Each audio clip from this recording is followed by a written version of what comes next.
আজকে আমি বানাবো একদম একটা নতুন রেসিপি, আর সেটা হলো কোল্ড কফি। আমি তো কোল্ড কফি খেয়েছি, তোমরাও নিশ্চয়ই খেয়েছো। আর যারা যারা খেয়েছো তারা কিন্তু অবশ্যই কমেন্ট করে জানিও আমাকে। তো আজকে আমি বাড়িতেই কোল্ড কফি বানাবো। তো তার জন্য একদম সব কিছু আমি রেডি করে নিয়ে নিয়েছি। প্রথমে একটা বোতলে কফি, তারপরে একটুখানি গরম জল আর অল্প চিনি দিয়ে ভালোভাবে ঝাঁকিয়ে নিয়েছিলাম।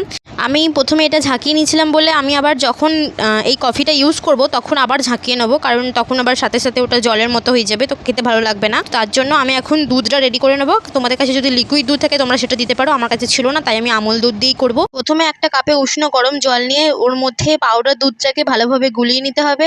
এটাকে ভালোভাবে মিশিয়ে নেবে, নাহলে পরে খেতে ভালো লাগবে না। তো আমি ভালোভাবে মিশিয়ে নিয়েছিলাম। এরপরে আমি একা একা আইস কিউবগুলো দিয়ে দেবো। আমি 4টা আইস কিউব দেবো।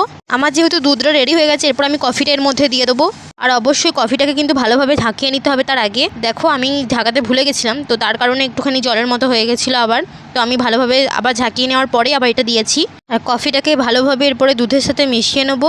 তোমাদের কারোর কাছে যদি আইসক্রিম থাকে তাহলে তো খুবই ভালো, আমার কাছে ছিল না। তো আমি তাই জন্য কিটক্যাট যে চকলেটটা হয় সেই চকলেটটাই আমি দিয়েছি। আর আমার কিটক্যাট চকলেট খেতে তো খুব ভালো লাগে, তো আমি এটাই দেবো। চকলেটটাকে 2 টুকরো করে আমি এর মধ্যে একটা গোটাটা এর মধ্যে দিয়েছি, আর একটা ভেঙে আমি ডিজাইনের জন্য উপরে সাজিয়ে রেখেছিলাম। খুবই কম উপকরণে আমি এটা বানিয়েছি। আমার কাছে সেরকম বানানোর মতো কোনো জিনিস ছিল না, যেগুলো আমার হাতের কাছে ছিল আমি সেগুলো দিয়ে বানানোর চেষ্টা করেছি। আর আমি যেহেতু হোস্টেলে থাকি, তো সব কিছু জিনিস আমার হাতের কাছে পাই না আমি, তো যতটুকু পেয়েছি ততটুকু দিয়ে বানানোর চেষ্টা করেছি। তোমাদের যদি কারোর ভালো লেগে থাকে তাহলে অবশ্যই এটা আমাকে একটু কমেন্ট করে জানিও, আর লাইক তো করেই দিও, আর চ্যানেলটাকে কিন্তু সাবস্ক্রাইব করে দিও। আজকের মতো এতটুকুই, টাটা।